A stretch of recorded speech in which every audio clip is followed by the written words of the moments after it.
마태복음 27장 45절에서 56절 제6시로부터 온 땅에 어둠이 임하여 제9시까지 계속되더니 오늘 예수님께서 십자가에서 6시간 동안 매달려 있는데 그 중에 이제 6시로부터 여기다가 6을 더하면 현재 시간이 됩니다. 아침 새벽에 해 뜰 때가 6시고 6시면 12시입니다. 그 3시에 십자가에 매달렸다 그러니까 9시에 매달리게 되는 겁니다.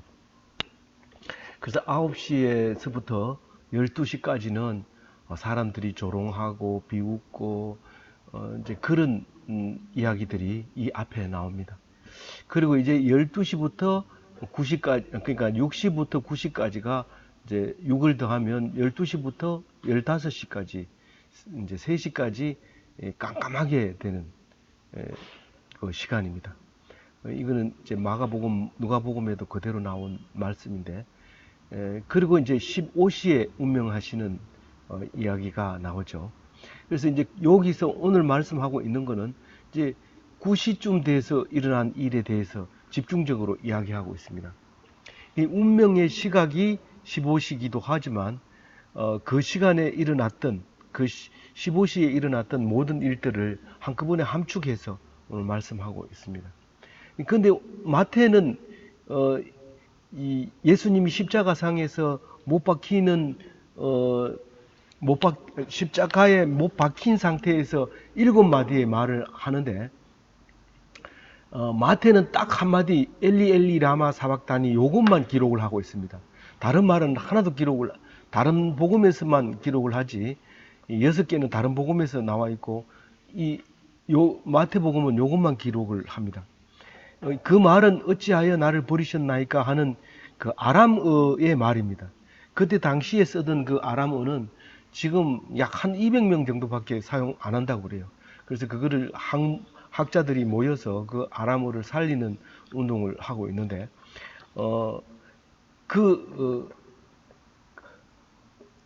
말이 엘리 엘리 라마 사박다니라고 하는데 왜 이걸 원어로 썼느냐 하면은 뒤에 이야기가 나옵니다. 엘리야를 부른다라고 생각을 한 거예요. 그 엘리야를 부른다는 소리하고 비슷하게 들리거든요. 엘리 엘리 라마 사박다니 하니까 그 엘리야는 그때 유대인들에게는 아주 중요한 선지자였어요. 그 예수님 그러니까 구세주가 오기 전에 반드시 엘리야가 와야 한다라고 얘기를 하는 바람에 계속 구세주는 안 기다리고 엘리야만 기다렸던 그때의 그 이야기를 하고 있다 보니까 그렇게 된 거예요. 근데 예수님은 실제로 엘리야가 왔다 그렇게 하면서 그 엘리야가 세례 요한이다 그렇게 말을 합니다. 그리고 내가 그 기다리던 구세주다라는 것을 예수님이 여러 번 얘기를 했습니다. 그럼에도 못 알아듣는 거죠. 나중에 죽고 난 뒤에라서 이제 그게 알아듣게 되는데 우리가 처음 신앙생활을 할 때 이 말씀은 너무도 격에 맞지 않는 말이다. 하나님은 어차피 우리를 위해서 죽으러 오셨고 죽으려고 십자가에 매달려 가지고 그 어린아이처럼 왜 나를 버리십니까? 라고 하나님께 말한다고 하면은 그게 뭐 어떻게 된 거냐? 그거죠. 사실은 예수님은 십자가에 달리고 싶은 게 아니었죠.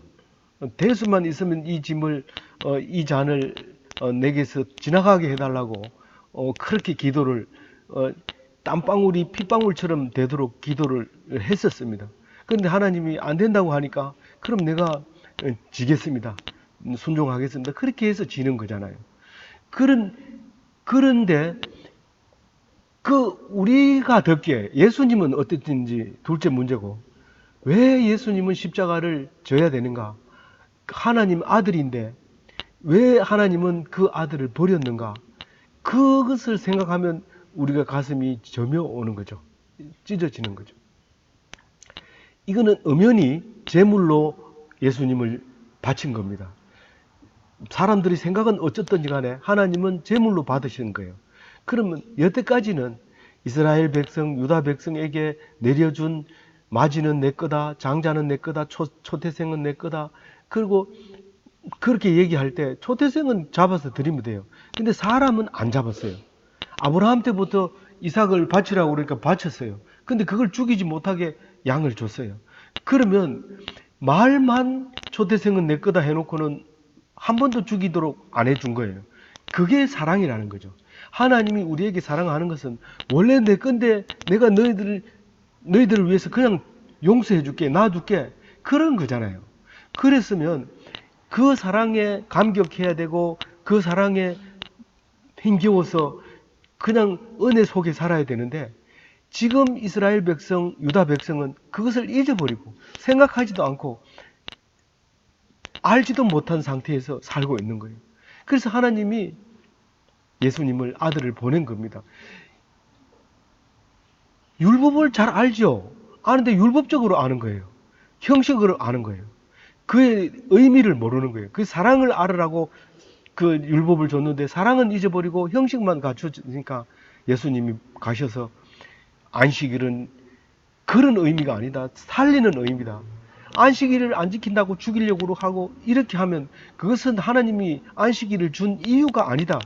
라고 하면서 안식일 날 병 고치고 안식일 날 그 사람 살리는 일을 하고 그렇게 그러는 걸 보면서 사람들은 신성모독이라고 하면서 죽이려고 지금 십자가에 매 달았습니다. 그런데 이 말씀이 스가랴서에 그대로 있었는데 스가랴서를 묵상할 때는 몰랐어요. 근데 이 말씀을 하면서 그것을 불러오면은요, 그 말씀이 이해가 되는 거예요.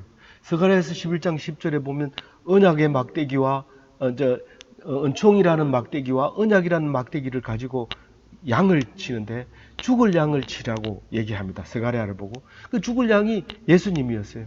죽을 양을 위해서 치는데 이 막대기를 왜 이게 죽을 양이 어떻게 불쌍하냐면요, 파는 사람은 팔아버렸으니까 그 양을 죽이든지 말든지 난 모르겠다 이러고 산 사람은 내가 돈 주고 샀으니까 내 마음대로 하겠다 그렇게 말하는 거예요. 그러니까 이 판 사람은 이 가룟 유다고 산 사람은 대제사장이잖아요. 근데 그 두 사람 다 예수님의 목숨을 귀하게 여기지 않습니다. 그게 양을 버린 그 목자의 모습입니다. 그래서 그 목자를 향해서 야단을 치니까 은총이라는 막대기를 꺾어버립니다. 은총이라는 막대기를 꺾으니까 이 사람들이 어떤 짓을 하냐면 은총이 없어지니까 하나님의 아들을 30세겔로 계산하는 거예요. 그래서 그냥 언약이 파기된 거예요. 그러니까 언약이라고 하는 것은 네가 내 안에 있으면 내가 영원히 지켜주겠다. 죽지 않게 하겠다. 그 약속이 없어진 겁니다. 그 약속이 없어지면 어떻게 돼요? 제물을 바쳐야 되죠. 너희들이 죄를 위해서 제물을 바쳐야 된다. 그래서 예수님이 소 잡으면 안 돼요. 소 잡으면 안 된다. 그건 여태까지 내 은총 속에 있을 때는 소를 잡아도 되지만 은총의 막대기를 꺾어버렸기 때문에 언약이 파기됐기 때문에 너희들이 죄로 말미암아 너희들 중에 하나가 너희들은 죽어야 된다. 그렇게 얘기를 합니다. 근데 너희들이 죽어야 되지만 죄 없는 사람이 한 사람이 죽으면 죄 많은 사람들이 다 살릴 수 있다는 거예요. 예수님은 죄가 없었기 때문에 그 재물을 한 사람을 죽임으로써 많은 사람을 살릴 수 있다는 겁니다. 그래서 그것을 믿는 사람만 가능한 거죠. 근데 믿지 않는 사람은 죄가 그대로 있기 때문에 죽는 거죠. 그래서 예수를 믿으면 영생하는 거죠. 안 죽는 거죠. 그게 엄청난 은총으로 우리에게 돌아오는데 그냥 그렇게만 얘기하면 이스라엘 백성과 우리하고는 그럼 어떻게 다르냐? 이스라엘 백은 연합이라는 막대기를 두 개의 막대기 중에 연합이라는 막대기를 꺾어버립니다. 그러면서 이스라엘과 유다 백성을 사이를 그 관계를 끊어버립니다. 근데 그 의리를 끊어버리는데 의리라고 하는 말은 형제 우애를 의리라고 얘기를 합니다. 연합이라는 얘기는 단체를 만들어가는 끈을 얘기하는데 이 말은 그동안 이스라엘과 유다가 하나님이라고 하는 그 유일신에 대한 끈으로 한 민족이 됐지만 이제는 그게 파괴돼 버리고 없는 거예요. 그게 없고 이제는 예수 믿는 사람에게만 그 교회라고 하는 집단이 형제라고 하는 끈으로 지금 매여가지고 살게 되는 거예요. 그러니까 예수님 없이는 절대로 연합이 안 되고 예수님 없는 형제는 진짜 형제가 아니라는 거죠. 그래서 그게 은총 속에 사는 형제들의 연합이 이루어진 겁니다. 그러니까 예수님 말고는 어떤 이름도 그렇게 살도록 만들어주지를 않았다는 겁니다. 오직 예수만으로 언약이 성취되는 것이고 오직 예수로만 형제라고 부를 수 있는 교인이 된다는 겁니다. 그래서 이 예수님의 죽음이 어찌하여 나를 버리시나이까 이 말을 예수님이 하는 그 말을 소리를 귀에 담아 들으면 우리는 이게 가슴 저미도록 우리는 오직 예수로 말미암아 하나 될 수 있다. 예수 믿는 사람만 형제가 된다. 저 사람 예수 믿는다는데 형제라고 부를 수 없겠는데요. 그러면 그 믿음이 아닐 수 있어요. 믿음이 아닐 수 있어요. 그래서 믿는 자 안에서는 오직 변할 수 없는, 끊을 수 없는 교인으로서 살아가고 있는 것이죠. 그럼 오늘 그 잠시 묵상하는 중에서 가상칠언, 작년에도 부활절에 가상칠언에 대해서 묵상을 했습니다만 제일 먼저 했는 게 저들의 죄를 사하여 주옵소서. 그들이 그 예수님이 이 하나님의 아들로서 행했는 내용을 다 압니다. 내가 하나님의 아들이라는 것과 다윗의 후손이라는 것과 죽은 자를 살리는 것과 안전병리를 일으키는 것과 오병이어의 기적이라든가 이런 걸 다 기억하고 있습니다. 그런데 안 믿어요. 그러면서 뭐라고 얘기하느냐면 십자가에 매달았는데 네가 지금 내려오면 우리가 믿겠다. 이렇게 얘기합니다. 그 뭐를 몰라서 그래요? 정확하게 못 알아들으니까 자기 말대로 했을 때 믿겠다는 거예요. 아니 그보다 더한 거를 보여줘도 안 믿는 사람이 자기 말을 한다고 해가지고 그 자기 말 한 대로 한다고 해가지고 그게 믿어질 것 같으면 그게 무슨 신입니까? 그게 무슨 하나님입니까? 자기 종이지요. 그건 아니에요. 그래서 너 지금 내려오면 내가 믿겠다. 그렇게 얘기를 합니다. 요 앞에도 보면 조롱할 때. 근데 안 내려오죠. 내려갈 필요가 없죠. 그 사람들 말한 것 때문에 따라 움직일 이유가 없죠, 하나님은. 그래서 예수님이 저들의 죄를 용서해 줘야 될 이유가 모르고 그렇기 때문에 그렇다는 거예요. 그리고 그 사람들 때문에 십자가를 지는 거잖아요. 그러니까 그렇다고 해서 그 사람이 공로가 있다든가 그런 말은 아니고 그 사람의 죄를 용서해 달라고 하나님께 먼저 기도를 드립니다. 그리고 마태복음에는 오른쪽 왼쪽 강도가 십자가에 매달린 강도가 예수를 비난했다고 비방하고 조롱했다고 나와 있지만 그 중에 한 명은 예수님을 비방하지 않고 그 옆에 있는 사람은 니는 죄를 지어서 십자가를 지지만 이분은 죄를 지지도 않고 십자가에 지는 것이 아니냐. 네가 왜 그렇게 조롱하느냐. 이렇게 하면서 나를 기억하옵소서. 이러니까 예수님이 네가 오늘 저녁 나와 낙원에 있으리라. 그 말을 이제 두 번째로 합니다. 십자가에서. 세 번째로 이제 요한이 밑에서 쳐다보고 있으니까 네 어머니다 그러면서 성모 마리아를 보고 네 어머니다 그렇게 얘기합니다. 그리고 자기 어머니 보고 당신의 아들입니다. 그렇게 얘기를 하는 얘기가 세 번째 이야기고요. 오늘 엘리 엘리 라마 사박다니가 네 번째 이야기고 다섯 번째 내가 목마르다 그렇게 합니다. 그러면 이제 해용을 갖다가 오늘 해용 나오죠? 거기 해용 아까 나온 것 같은데 어디죠? 48절에 그 해면이라고 했는데 옛날 성경은 해융이라고 했어요. 융이나 해면이 지금은 해면이 맞고 해융은 이제 그 틀린 말로 이렇게 사전에 나옵니다. 해면은 바다에서 나는 자연산 스폰지를 얘기합니다. 지금 이제 화학 스폰지가 나오기 전에는 다 이 스폰지를 사용해서 때를 밀기도 하고 이제 여러 가지 이제 용도로 수세미로 사용하기도 하는데 이 해면의 종류는 가지 수가 2만 가지가 넘다는 거예요. 그런 온 세계의 바다에 흩어져 있는데 이 바다에서 나는 이 해면을 말려서 쓰면 스폰지하고 똑같은 그런 기능을 가지고 있는데 거기다 물을 묻혀가지고 예수 입에다 갖다 대는 이야기인데 목마르다 하니까 이제 마태는 그런 기록을 안 했지만 그렇게 그 신포도주를 입에 대니까 그걸 받았다고 해요. 목이 마르다고 했을 때 그 신포도를 갖다 대니까 그 받았다는 얘기는 그걸 빨아마셨다고 말하죠. 그리고 나서 이제 먹고 나서 다 이루었다 그렇게 합니다. 그리고 마지막 7번째 얘기하는 것은 오늘에도 이런 얘기하죠. 50절에 크게 소리 지르고 영혼이 떠나시느라 이렇게 마태는 얘기하지만 그 누가복음에는 큰 소리로 아버지야 내 영혼을 부탁합니다. 그렇게 소리 지르고는 딸까닥 이렇게 숨이 끊어지는 모습을 이제 그리고 있습니다. 그 오늘 지금 46절에 있는 어찌하여 나를 버리셨나이까 이 말이 예수님이 한 말이 아니라는 사실을 알아야 됩니다. 모든 성경이 예수님이 하는 모든 성경이 구약 성경에 있는 겁니다. 그걸 우리가 못 찾고 또 안 찾아서 그렇지 100% 구약 성경에 있는 겁니다. 그래서 말씀으로 오신 거고 구약이 바로 나다라고 얘기했기 때문에 하나도 빠뜨리지 않고 다 있는 건데 우리는 그냥 찾기 귀찮고 또 기억하지 않고 그러니까 그냥 넘어가는 겁니다. 이 다윗이 벌써 이런 말을 했던 것이죠. 시편 22편 1절 말씀이 그와 같은 거였어요. 내 하나님이여 내 하나님이여 어찌하여 나를 버리셨나이까 그 말을 하고 있습니다.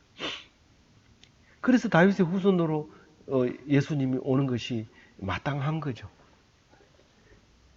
그래서 다른 건 몰라도 마태복음 묵상할 때는 이 말씀은 꼭 기억하고 있어야 된다. 그런 생각이 듭니다. 그래서 47절부터 보면 사람들의 반응에 대해서 나옵니다. 엘리야를 부른다라고 얘기를 합니다. 엘리 엘리 라마 사박다니 이렇게 하니까 못 알아들었죠. 약하게 말하니까 못 알아들었던 거죠. 그러면서 이제 그랬고요. 49절에 보면 야 엘리야가 와서 구원하나 보자 이러고 정신을 바짝 차리고 보고 있었던 거죠. 그런데 결국은 50절에 와서 이제 운명을 하십니다. 15시에 임종을 보게 됩니다. 그런데 51절에 이제 그 마지막 순간 13시에 일어났던 사건이 53절까지 이제 이어져서 이야기를 하고 있는데요. 그 51절에 보면 지성소의 휘장이 찢어졌다고 그래요. 이 성소가 있고 지성소가 있는데 지성소에는 법궤가 있고 그 위에 그룹이 두 개가 있고 그 사이에 예수님 하나님이 앉아 있는 자리를 속죄소 혹은 시온자라고 하고 있었죠. 근데 하나님을 보지 못하게 했기 때문에 항상 이 휘장이 쳐져 있고 거기를 1년에 한 번밖에 못 들어가는데 대제사장만 들어갑니다. 그런데 그것도 죽을까봐 향을 피우고 또 향을 흔들면서 기도하면서 들어갑니다. 그랬는데도 하나님이 용서 안 해줘서 적사하게 되면 끈으로 끄집어내려고 줄을 연결해가지고 발목에 매가지고 방울을 달아서 들어가는데 방울 소리가 안 나면 끌어내도록 그렇게 돼 있는데 한 사람도 죽었다는 기록은 없습니다. 어쨌든 그 지성소에 이제 성소에는 향로가 있고 촛대가 있고 떡상이 있고 이제 이렇게 되어 있죠. 근데 성소에는 늘 들어가지만 불을 밝히고 그러지만 지성소에는 1년에 한 번 들어가는데 그 성소의 휘장이 찢어졌다는 것은 우리가 이제 제사장이 됐다는 거예요. 만인 제사장이죠. 예수님이 마지막 제사장이었죠. 제물이었고 제사장이었고 하나님 아들이었고 우리의 대속 죄를 지셨고 그런 예수님이죠. 그 제사장이 이제 숨을 거두면서 우리에게 제사장의 자리를 물려주려고 하니까 거기 휘장이 찢어져서 드러나야 되죠. 그래서 우리는 거기 들어갈 사람을 뽑아서 대제사장으로 세울 필요가 없습니다. 우리가 제사장입니다. 그래서 가정에서 제사장이고 직장에서 제사장이고 교회 가서도 여러 그룹들 속에 제사장, 뭐 대예배 볼 때는 담임 목사가 있지만 소 예배 드릴 때는 또 그 안에서 또 제사장 역할을 해야 되고, 그런 역할을 우리에게 주신 겁니다. 그리고 어떻게 됐어요? 땅이 진동하고 바위가 터지고, 땅이 진동하면 그날 우리가 기다리던 그 날을 항상 그 날이 되면 땅을 진동시킨다는 겁니다. 그래서 바위가 터진다는 것은 그 바위 무덤이 터져서 열린다는 겁니다. 그리고 52절에 무덤이 열리면서 뭐가 나와요? 자던 성도들이 몸이 많이 일어나되, 죽었다고 얘기를 거의 뭐 할 수도 있지만 대부분 성도들은 잔다고 해요. 특히 이 성도들은 요한계시록을 읽어보면 거의 순교한 사람들입니다. 예수님 이름으로 죽은 성도들을 얘기하는데, 이 성도들은 여기서 얘기하는 것은 예수님이 이제 죽었는데 어떻게 예수님을 위하여 죽은 성도가 있을 수 있느냐. 거기에는 보면 뭐라고 얘기하느냐 하면요, 제가 기록을 안 해놨는요, 순교자들이라고 얘기를 하고, 하나님의 이름으로 하나님을 믿다가 억울하게 죽은, 그게 순교자들이라고 하는데, 그 순교자들의 무덤이 열리고 그 순교자들이 몸이 일어났다고 해요. 많이 일어났다는 것은 선지자들이, 의인들이 많이 있었다는 거예요. 모세와 엘리야와 이런 사람들도 이때 일어난 거예요. 무덤이 열리고. 왜냐하면 예수님이 부활의 첫 열매이기 때문에 예수님보다 먼저 일어날 수는 없어요. 그런데 53절 같이 읽어볼게요. 53절이 좀 뉘앙스를 잘 읽어야 돼요. 예수의 부활 후에 그들이 무덤에서 나와서 거룩한 성에 들어가 많은 사람에게 보이니라. 요 말이 성경적인 말이에요. 그러니까 아직은 예수님이 부활을 안 했죠. 3일 뒤에 부활하죠. 근데 무덤은 이때 열리는 거예요. 무덤은 이때 열리고 예수님이 먼저 부활하고 따라서 이제 올라간 거죠. 그런데 말은 이렇게 미리 해버리는 거죠. 이 얘기를 다시 할 필요가 없게 미리 한 거예요. 그러니까 많은 사람들이 그걸 보았다는 거예요. 무덤이 열리고 하늘에 올라가는 것을 보았다는 거예요. 뭘로 봐요? 믿음으로. 그 예수님이 올라갈 때 같이 보았다는 거예요. 그러니까 예수님이 올라갈 때 못 봤잖아요. 예수님이 부활한 거는 못 봤지만 부활하신 예수님은 보고, 그 부활하신 예수님이 내가 가는 것처럼 다시 오리라, 구름 타고 오리라 하고 사람들 보는 앞에서 올라간 건 사실이에요. 근데 그 이후에 이 사람들이 올라갔다는 것을 사람들에게 보였다고 얘기해요. 그러니까 뭐 그건 기록을 안 했어요. 왜냐하면 모든 사람이 믿음을 다 기록하면 이 바다를 먹물 삼아도 다 기록을 못하기 때문에 기록을 안 하고 있었는 거죠. 그래서 그 보면 이 사람들이 지금 올라가서 어디 있을까요? 하늘에 올라가서 어디 있을까요? 몰랐는데 요한계시록에서 말하고 있어요. 이 천성에, 거룩한 성에, 여기 지금 우리가 방금 읽었는 게 거룩한 성에 들어가 많은 사람에게 보이니라. 이 말은 거룩한 성은 천성을 얘기하는 겁니다. 하늘 성인데 거기 보좌에 앉아 있는 분이, 그러니까 하나님이죠. 이제 다섯 번째 두루마리를 펼 때, 다섯 번째 두루마리라는 것은 말씀 중에서 다섯 가지, 전부 일곱 가지 말이 있는데 그 중에 다섯 번째 말이 이 성도들에 대한 말입니다. 무슨 첫 번째는 전쟁의 말씀, 두 번째는 경제적인 말씀, 세 번째는 그 지혜의 말씀, 지혜가 아니고 이제 그 속이고 뭐 속는 뭐 이런 이야기고, 다섯 번째 말씀 두루마리가 그 인을 떼니까 그게 이제 두루마리를 보는 겁니다. 요한계시록이 어려운 것은 로마 시대 때 썼기 때문에 어려울 뿐만 아니라 실제로 계시기 때문에 어려운 겁니다. 그래서 그 로마를 표현할 때는 뭐 666으로도 표현하기도 하고 용으로 표현하기도 하고 이러기 때문에 이게 어려운데, 또 더구나 이제 환상에서 썼기 때문에 어려운 겁니다. 그러나 사실 성경 중에서 가장 점진적으로 보면 요한계시록이 마지막 엑기스고 우리가 바라고 있는 말씀이죠. 우리가 이해를 다 못해서 그런 거지, 차원으로 보면 최고 높은 차원의 성경입니다.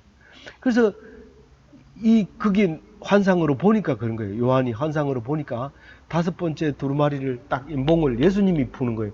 예수님이 떼는 거예요. 그러니까 예수님 아니고는 그 두루마리를 펴볼 사람이 없는데 예수님이 펴보는 거예요. 그래서 그 말씀에 보면 그 순교당한 사람들이 제단 아래서 쉬고 있어요. 근데 언제까지 쉬어야 됩니까? 그러니까 수가 차기까지 쉬고 있으라 그래요. 죽임당한 영혼들이 거기 쉬고 있어요. 예수님 부활하고 나서는 무덤이 다 열리고 자던 자들이 일어나서 거기에서 쉬고 있는데 그 뒤에 보면 일곱 인봉을 떼면 14만 4천이라는 숫자가 두 번이나 나옵니다. 나오는데 어떤 이제 사람들은 그 숫자다 이래가지고 지금 얼마 안 남았다. 당신도 빨리 와서 구원받아라. 뭐 이런 얘기 하는데 그건 틀린 것 같고요. 또 그렇게 설사 그 말이 맞다 할지라도 그것을 그렇게 공개하면 안 됩니다. 그건 비밀리에 있는 거고 우리는 모르게 죽기 때문에 그렇게 공개하면 설사 맞다 하더라도 공개하면 그 일곱 비밀, 천국 비밀 누설죄로 살아남을 수 없습니다. 죽어야 돼요. 하나님이 비밀은 세상 사람들의 비밀보다 더 무섭기 때문에 공개하면 안 되는 건데 그래 안 되는 거예요. 그래서 이제 그 지금은 예수님이 하나님 우편에 앉아 계신 것처럼 그 사람들이 제단 아래에서 쉬고 있습니다. 우리들이 순교자들의 수가 찰 때까지 그렇게 하고 있습니다. 대부분 이 말씀은 복음이 땅 끝까지 전파되면 그때 끝난다고 얘기를 해요. 순교자가 복음이 이 땅에 전파되면 그게 끝나는 시점인데 그때 우리는 하늘의 공중 들림을 받고 예수님이 이 하늘에서 만나서 이 땅을 하늘나라에 바치고 예수님과 영원히 함께 사는 나라가 온다. 그 얘기를 시공간적으로 말씀을 드리는 거죠. 사실은 신앙적으로 믿음으로 4차원적으로 얘기한다면 그건 우리는 아직 모르는 거죠. 54절 읽어볼게요. 백부장과 및 예수님 함께 예수를 지키던 자들이 지진과 그 일어난 일을 보고 심히 두려워하여 이르되 이는 전실로 하나님의 아들이었도다 하더라. 제가 54절을 읽을 때 어떤 소리를 들리냐면요. 백부장은 휘장이 찢어지는 것과 무덤이 열리는 걸 보고 믿었고요. 그 뒤에 가면 이제 다른 얘기는 안 하고 그 얘기만 하죠. 그리고 지키던 자들은 이제 예수의 무덤을 지키던 자, 수직하던 자들입니다. 그런데 이 무덤을 지키는 자들이 무덤을 지킨 게 아니고 저기 십자가 상에 있는 예수를 지키던 자, 이건 로마 군병들입니다. 나중에 이제 무덤을 지킬 때는 3일 동안 무덤을 지킬 때는 로마 군병들이 그 사내들인 공회에 너들이 사람이 있으니까 너들이 지키라 이래가지고 그 사람들이 지킵니다. 근데 지금은 이제 이 로마 군병들이 이제 그런 얘기를 합니다. 지진이 일어나고 막 여태까지 일어났던 이런 일들을 보면서 설명을 얘기를 하죠. 하나님의 아들이었다 이렇게 얘기하고 누가복음에서는 여기는 안 나왔지만 누가복음에서는 구경하러 모인 자들도 가슴을 치며 돌아갔더라 그런 얘기를 합니다. 근데 특히 이제 이 마태복음은 그 여자들의 얘기를 기록을 하고 있는데 55절부터 56절까지는 갈릴리에서 따라온 여자들이 있었어요. 근데 여자들은 함부로 이렇게 나서지를 못하기 때문에 이제 예수님 돌아가시고 나서부터는 여자들이 이제 쭉 많이 활동을 합니다만 그 전에는 이스라엘 법, 유대 법에는 여자들이 거의 안 나옵니다. 근데 예수님 믿는 자에 대해서는 여자들이 주동적으로 브리스가라든가 이런 사람들이 오히려 남자보다 훨씬 더 앞장서서 믿는 그런 경우가 있었습니다. 그런데 이제 갈릴리에서 따라온 여자들은 대부분 여자들은 갈릴리에서 따라왔어요. 실제로 12제자들 중에서도 이 가룟 유다만 이 유대 사람이지 다 갈릴리에서 온 사람들이죠. 그 유대는 유대지만 지역적으로 이제 갈릴리 사람이라는 거죠. 그 기서 따라온 여자들이 멀리서 바라보고 있었는데 그 중에 세 사람 이야기가 나옵니다. 막달라 마리아와 야고보와 요셉의 어머니 마리아와 또 세베대의 아들들의 어머니도 있더라. 이 야고보와 요셉의 어머니, 이 야고보는 제자 중에 야고보가 둘이 있는데 작은 야고보고 다른 성경에는 요셉을 요새로 표현한 경우가 있어요. 그래서 실제로 다를 수도 있지만 우리는 그냥 그렇게 자주 안 써먹는 거니까 이렇게 그냥 해도 될 것 같아요. 그래서 작은 야고보와 요셉 혹은 요새의 어머니 마리아가 있었고요. 세베대의 아들들은 큰 야고보와 이 요한복음을 썼는 요한, 그 두 형제의 아버지가 세베대고 그 어머니였는데 이름은 안 나오잖아요. 이게 이제 살로메라고 해요. 살로메라고 이제 다른 성경에는 그렇게 나와요. 살로메와 마리아와 두 마리아와 있습니다. 그리고 다른 성경에는 또 다른 마리아도 이제 이런 말로 표현하기도 하는데 그때는 마리아가 그렇게 많았던 거죠. 이 어머니 마리아도 있었고요. 그래서 이 막달라 마리아는 그 예수님이 칠병이어의 기적을 일으키고 그 마가단 지방으로 갔을 때가 그 마가단이 이 막달라라고 하는 동네라고 생각하는데 거기서 살던 마리아인데 그 마태복음에서는 자세하게 기록을 안 하고 그냥 귀신을 쫓아냈는데 청소가 깨끗하게 됐는데 다시 깨끗하니까 일곱 귀신이 들어왔다. 이제 그랬던 사람이 막달라 마리아를 보고 한 말이었는데 우리는 몰랐어요. 근데 다른 성경을 보니까 그 일곱 귀신 들렸던 막달라 마리아였다라고 얘기를 합니다. 그리고 이제 어떤 쪽에서는 장례식을 위해서 향유 옥합을 부은 사람도 막달라 마리아다 이렇게 말하는데 너무 이제 한 사람이라고 생각하면 이해하기 쉬우니까 일단 그렇게 해놓고 틀린 게 나오면 또 그 분리하는 걸로 이렇게 기억하면 좋을 것 같아요. 어쨌든 이 이제 막달라 마리아에 대해서 연구한 사람들이 또 나오는데 이 막달라 마리아는 그 뭡니까 무슨 다빈치 코드 하고 뭐 저기 무슨 복음 그 이단들이 좋아하는 복음 있잖아요. 유다 복음인가 이런 데 보면 막달라 마리아와 예수님과 혼인한 사이였다라고 말하는 경우도 있습니다. 그 이제 그렇게 말하는 사람이 있는데 그것은 우리 정경 속에는 없는 거기 때문에 그걸 이야기하면 이단이라고 말할 수밖에 없어요. 그런 성경은 수없이 많은데 그 중에서 골라가지고 66권을 AD 330년에 만들었기 때문에 우리는 그걸 따라가야 되기 때문에 그렇습니다. 만약에 내가 특별히 연구를 하고 싶어서 그거를 연구한다면 어쩔 수는 없습니다. 그러나 우리가 기독교인들이 모인 자리에서 기독교의 말씀을 생각한다면 그 얘기를 배척하는 것이 좋고 개별적으로 연구하는 거야 그건 뭐 어쩔 수 없는 거죠. 우리는 그렇게 막달라 마리아가 아주 중요한 역할을 하고 나중에 이제 새벽녘에 부활하신 모습을 제일 먼저 보는 것도 막달라 마리아였던 것이죠. 그리고 또 나중에 사도행전에서라든가 이런 사도들의 모임에서도 막달라 마리아가 막강한 활동을 하고 있었다는 것을 알 수 있습니다. 오늘 말씀 속에서 우리는 하나님께서 우리를 위하여 하나님 아들로서 십자가에 돌아가셨는데 왜 나를 버리셨습니까? 라고 하는 외침이 우리의 마음속에 오래오래 남아서 비록 2000년 전의 말이지만 지금 옆에서 말씀하시는 것처럼 들리고 또 이 말씀이 2000년 된 뒤에라도 그 말씀이 살아있는 말씀이 되어서 많은 사람에게 은혜가 되고 또 세상 살아가는데 평화가 되고 그리고 하나님 나라가 임하는 귀한 말씀이 되었으면 좋겠습니다. 이 말씀으로 복받는 기독교인이 다 되시기 바랍니다.